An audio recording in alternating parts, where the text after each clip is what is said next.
Good morning, everyone. Good morning. Happy Wednesday. I'm just going to make sure we're up and running here before we get started. Typical drill. Here we go. Perfect. Okay. In the comments of this video, I am just linking very quickly our fall interest survey. You'll see that from my profile here. And basically, if you follow the link, it takes you to a Google survey, and that survey helps us gather information about what you're looking for this fall. So whether that's, yes, you are interested in classes at the PAC, or maybe not right now, maybe closer to winter or spring, or you're looking for virtual learning, or you're looking for in-person, you know, anything like that, any suggestions of what we should teach, any suggestions on how having an in-person class, you know, what things you're looking for to make sure that you're feeling safe and secure coming to the PAC, you know, all that little bit of feedback. It's just a very short, brief survey, yes, no, maybe questions. Any and all feedback is so important to us as we plan this fall and winter, which I'm currently doing. So as soon as you can take that quick little survey, again, it's in the comments. I'd really appreciate it. If you've already taken it, you don't have to take it again. I got your feedback. And yeah, we're just excited to be planning. We're excited to be moving forward. And I want to provide you guys with the best opportunities that we can. Today's class is all about dinos. I'll be honest, this class is inspired by Hugh and Liv. Liv likes to make the dinosaur roar too. But we are going to be working on a couple dinosaur-inspired crafts. So, before we get started, I'd like to remind everyone we are open at the PAC Tuesday through Friday, 10 to 4. Keep doing this. 10 to 4 Tuesday through Friday. Saturday and Sunday is noon to 3. We have a beautiful encaustic exhibit up. It just opened this past weekend. So I highly recommend that you head down there. My husband Tom and I went Friday night to the art opening, and we got to watch Jessie do a great demonstration of how she paints with her waxes and things like that. That was really cool. We got to talk to a few artists too and just learn so much more about the encaustic process. So that was really exciting. I will have some more information about what we're going to do with all of that information that we gathered Friday shortly. But yeah, so if you get a chance, head on down. We'd love to see you. Dana and Carrie Lynn are always in the office, so, you know, stop by, say hey. We just ask that, again, you wear your mask while you're inside. Cool. Let's see if I have any other announcements. I don't think so. Next week will be our last live art in this capacity until about September, and then we're going to switch formats just a little bit and come back with a couple different ideas. So, hang tight. Next week, Wednesday at 10 a.m. will be our last one. We'll take a couple weeks off, and then we'll be back Wednesdays at 10, okay? So let's get started. Our first project today, because this one takes some oven time, is our dinosaur fossil. And I just worked on an example, and it's cooling. So it baked, it's cooling, it'll come out soon. So what we need for this are some really easy at-home ingredients. Number 1, your flour. Number 2, your salt. We have a big box of salt and it's coarse. I think a finer salt would be better for this dough that we're going to be making. So I would use a finer salt, but this is what we've got, so this is what we're using. The original recipe, so if you're making a big group or a big batch, calls for a cup of flour, a cup of salt, and a half cup of water. I already made one batch, so I'm just going to do a half batch. So I'm going to do a half cup of flour. Oops. It wouldn't be Live Art Wednesdays without a little bit of a mess, you know? And then we're going to take a half cup of the salt. We're going to add that in together. So it's kind of like a little bit of a baking demonstration, but not that intense. Okay. And again, I have a very coarse salt, and I think a thinner salt would work better but I didn't want to use my hand cranker for a whole half cup this morning. Okay, I'm gonna just toss that around a little bit in my bowl. This is a great activity. It's non-toxic for littles. So if you're looking for something to do with your littles, this is great. If maybe you're a grandparent and your grandchildren love dinosaurs, this is something that's a fun activity to do before they get there too, because then you can, once the dough is baked and cooled, you can hide them in like the sandbox or in dirt and they can uncover fossils, or you could paint them, you know, a whole bunch of things. So this is a great multi-step project, especially for little ones. Okay, now I have some warm water. This is a 1/4 cup. So I did half and a 1/4 cup. For a full recipe, you would do a full cup of salt, a full cup of flour, and a 1/2 cup of water. Now, I learned this lesson earlier. Because we're making a dough, you want to make sure that you're wetting it slowly versus like just dumping it all in. My first round of dough was a little bit too tacky, so the imprint didn't stay in as well. So I'm going to do about half of the water first and kind of mix that together. Here. So I ended up with my first batch adding a little bit more flour because I was trying to make the imprint. It was sticking to my plastic dinosaur. And I also have like this really big plastic dinosaur, which is okay. I wish I had some smaller ones. So we're also going to be using Baby Rhino. Hi, Hugh. Baby Rhino is making his film debut here. Just for some fun, just for another animal. Okay, a little bit more water because it's still really crumbly. Before you get started with this too, you probably want to heat your oven to 350. And again, I'm just like mixing and kneading. It reminds me a little bit of pizza dough, to be honest. You know, you want to make sure that it's getting moist, but not too like slimy, tacky, things like that. Okay, a little bit more. Here we go.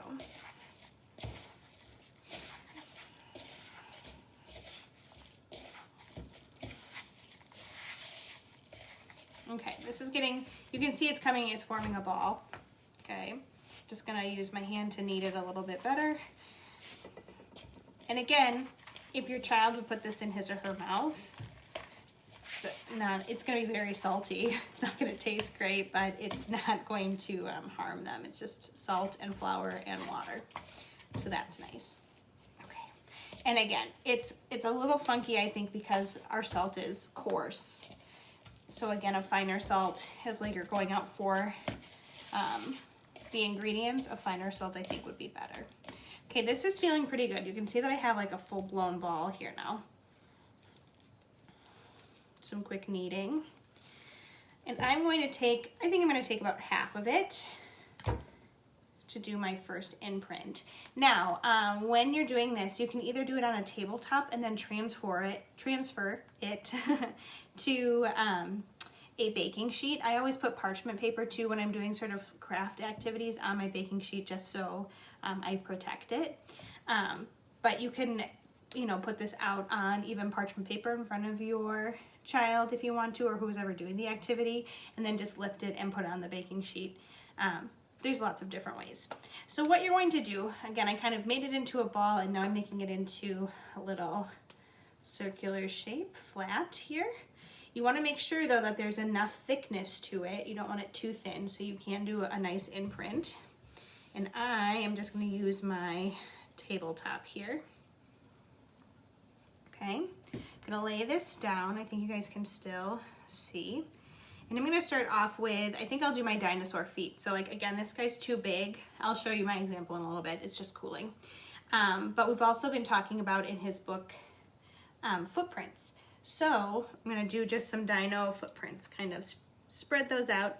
And you want to do a rolling motion when you're imprinting, right? Almost like they're moving. I'm just going to go through that one more time. Make sure that I'm pushing down enough, because when this bakes, it will puff just a little bit. Okay, so not too hard that I'm losing definition, but hard enough that I'm making a decent imprint. I'm just gonna pick this up very carefully here so you guys can see, okay, my little dinosaur feet. Okay, so that's one. And then the other one, I'm gonna do just a full body of a rhino, baby rhino here. Just bring this back. Okay. And again, so this is a traditional salt, it's called a salt dough recipe, if you're looking up. Again, 1-to-1 with the flour and the salt. So 1 cup, 1 cup, and then half of that for water. So 1/2 cup of water. But again, you want to add slowly to make sure that you are not making a dough that's too tacky. So this is so much better. The first time that I did this, I put my full dinosaur in. You can see that he still has some like in his, I was gonna say hair, but it's not. In his little spikies, feathers. Dinosaurs have feathers now.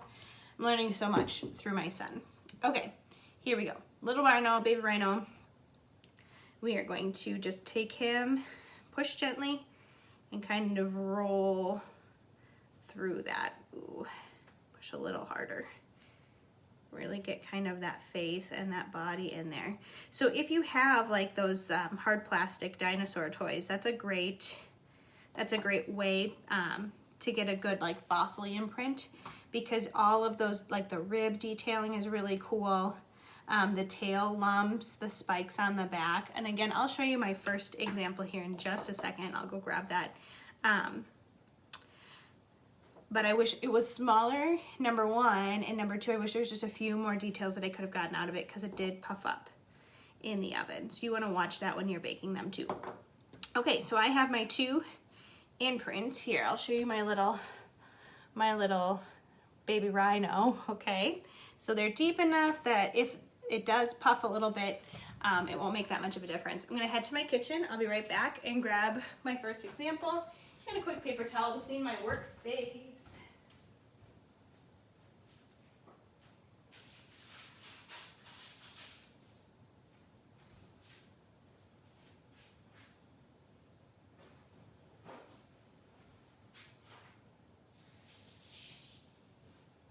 Okay, so, ooh, it's still warm. Still nice and toasty. You can see the best part of this example is the tail, I think. So this is my baked one. Okay, this is that dinosaur that I showed you. If you look really closely, you can see kind of that spining detail on the tail. Okay, so this would be fun to have them paint. This would be fun again to hide in like the sandbox, or something like that, maybe out in the dirt, and they can go explore for fossils. A lot of fun things. And again, relatively inexpensive because it's flour and salt. Things that you probably have at home anyway. Okay, so that's this. Right now, they're in the oven, they're baking at 350 for about a half an hour. You could probably check like 20 minutes or so just to see, depending on the size. This guy baked for half an hour and he is like rock solid, okay? So, and then I just pushed him in. So there's a little air bubble. So you wanna make sure too, when you're rolling, that you watch those air bubbles. Maybe on the back side, take a fork and do a little bit of a scoring situation to release some of those air bubbles. Just a thought. Okay, so I will definitely post a picture of how those 2 other ones turned out. I'm gonna wipe down my station really quick here. We've been watching a lot of cooking shows, so I feel like some of my terminology is clean your station, wipe down the station.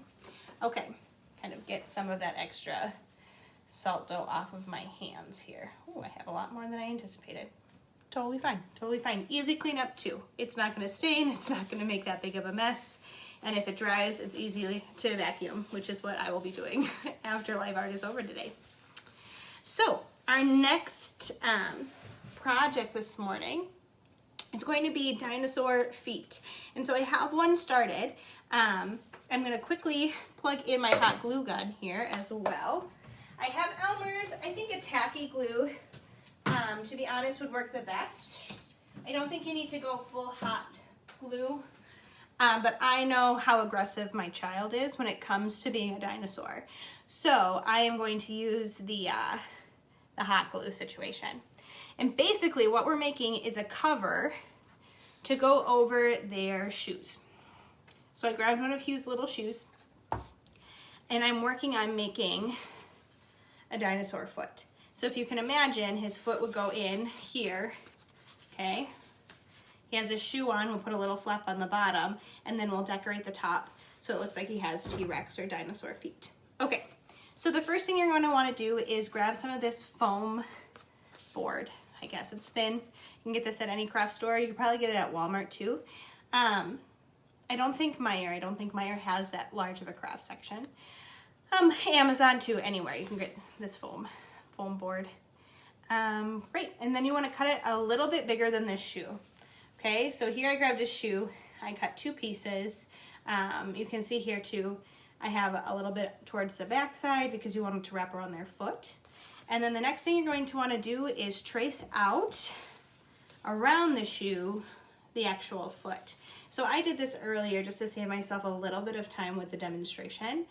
So I'm just going to retrace this, but as you can see, I just traced around the paper using as much of it as I could. My words today.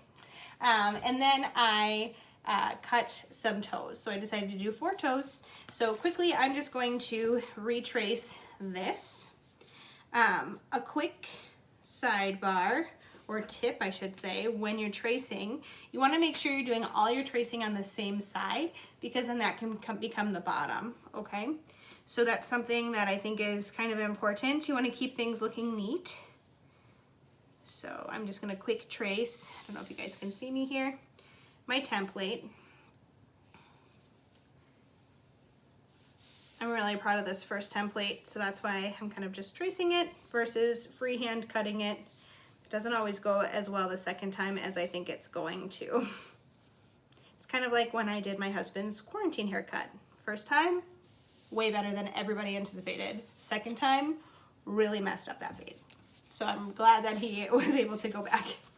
Anyway, that's a long sidebar. Moving on. So you can see here it's really light, but I traced. So I'm going to cut that out really quickly. Again, this is something that you can do with your child if you're looking for something fun to do with them.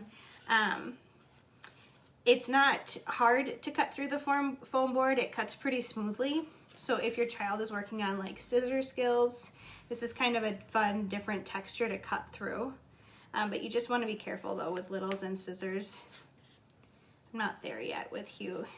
Soon we'll try some, but he is just really excitable, so I want to make sure that he's nice and calm and focused when we introduce scissors the first time. Maybe during Libby's nap. Morning nap. Okay, and then this last part. And again, just kind of rounding it out, making it look foot-like. The bigger the better, I think, as long as it doesn't go out too far from their foot, you know what I mean? That way they won't trip on it when they're walking. I have this little inner part. This is where the foot's going to go through. So I'm going to just kind of take a little snip there out of the middle, go up to one of the points, okay, go up to the other point just to give myself some cutting room.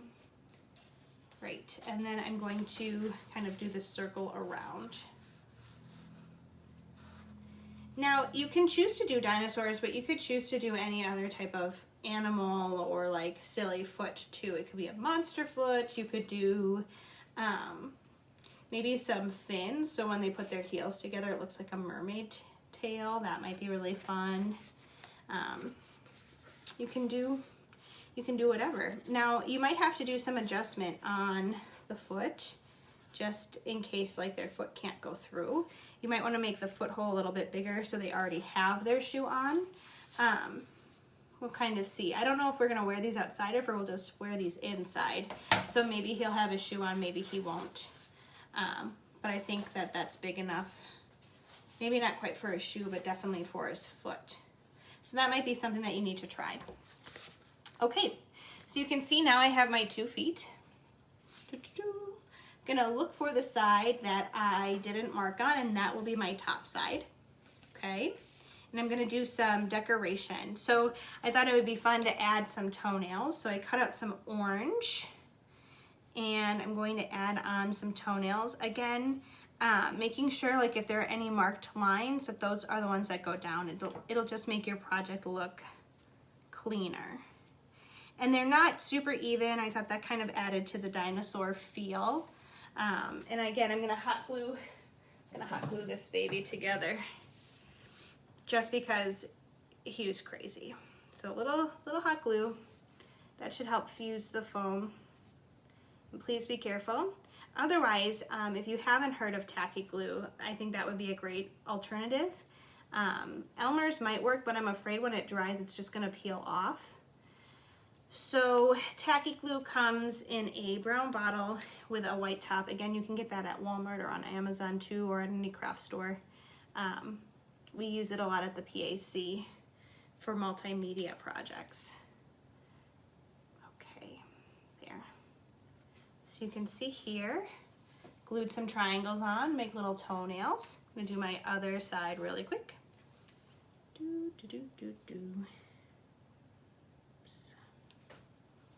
There we go.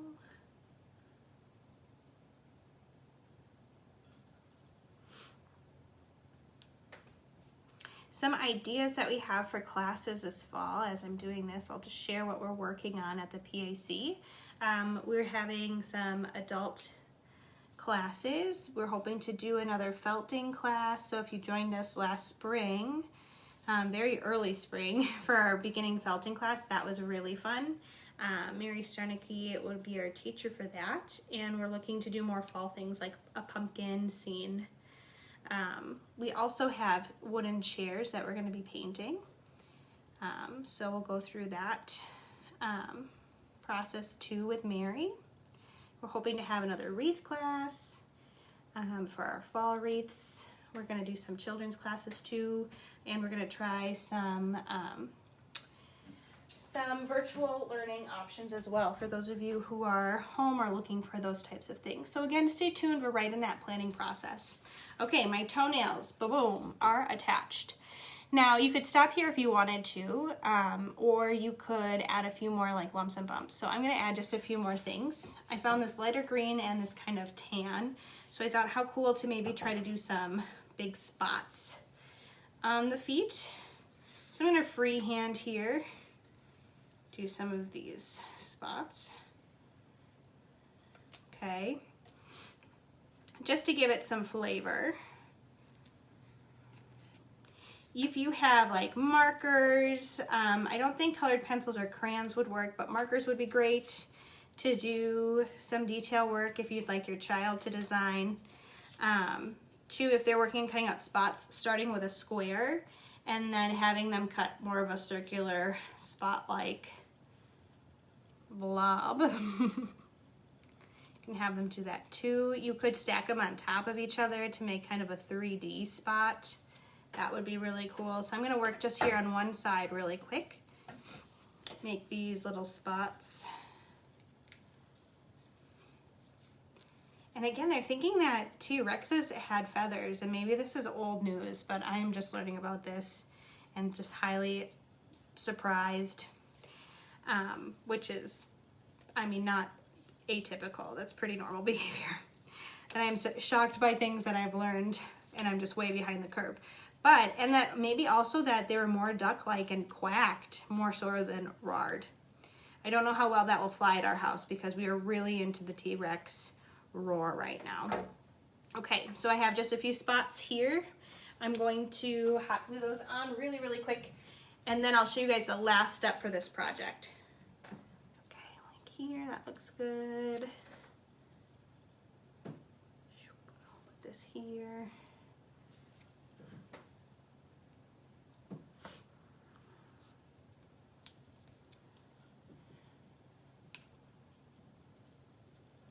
I'll also take a picture with Hugh wearing these. We'll see if he is up for it or not. We're getting right into that three-nager, as I'm hearing. Threes. Teenager situation. So some days he's really cool, and some days he's still cool, but just a little attitudinal, as we say. Okay, here we go. Boom. Look at this cute little dino foot. So again, if you can and imagine with me, this is... My hand's a little big. We're gonna just kind of squeeze this in there. Okay. This is their foot, okay? And then their little ankle is through. So when they walk around, they have this cute little dinosaur foot. Now, this is up to you. I'm going to show you quick how to add a strap on the bottom. So you can imagine their foot is here. I'm gonna grab my little piece here. I'm gonna add just a strap on the bottom using one of his shoes as a guide. So he can slip his shoe on and slip it through the foot. So it'll kind of look like this, if you can imagine that. I wanna make sure, I have to get my hand out first. I wanna make sure that there's enough room that when he slips his shoe on and off, or his foot in and out, that his foot can kind of stay in that little slip, and it'll help keep the dinosaur foot on. So if I'm imagining, right, I flip this over to the back side. I'm gonna put his little foot there. Okay, so I can see, right, or if I put his foot where his ankle hole would be, okay, I can see that I need to put the strap kind of right here. And I want it tight, but not too tight. So I'm going to just give myself a little cut, like this. I'm going to keep my shoe there, okay, so I know where to hot glue it down. Okay, so again, last roll with the hot glue gun. This one I might actually hot glue, even if you're using tacky glue, I might whip out that hot glue just to make sure the strap stays on. Just putting a little dab there. I'm gonna hold it in place for 3 seconds. 1, 2, 3. Make sure that it's tacky so when I pull, it doesn't come out. I'm gonna whip this around, and then the other side really quick. Little dab of glue. Pull it so it's taut. Oops. Ooh, hot. Not paying attention. There we go. So now you can see, right, this shoe can slide right in there, and I'll keep the foot secure. So when they're walking, the toe stays down. Hopefully then they won't trip on it. It's not too much longer than his foot. So it might be a little bit like walking in flippers, kind of that sense, but not to the point where they should hurt themselves. They might just go a little slower. Okay, friends, there we have it. Our dinosaur foot, our dinosaur fossil, everything dinosaur this morning. I hope that you had a good time. We'll see you next week for our final live art of the summer. Again, then we'll be back in September. So we'll see you next week, Wednesday at 10 a.m. Thanks for stopping by.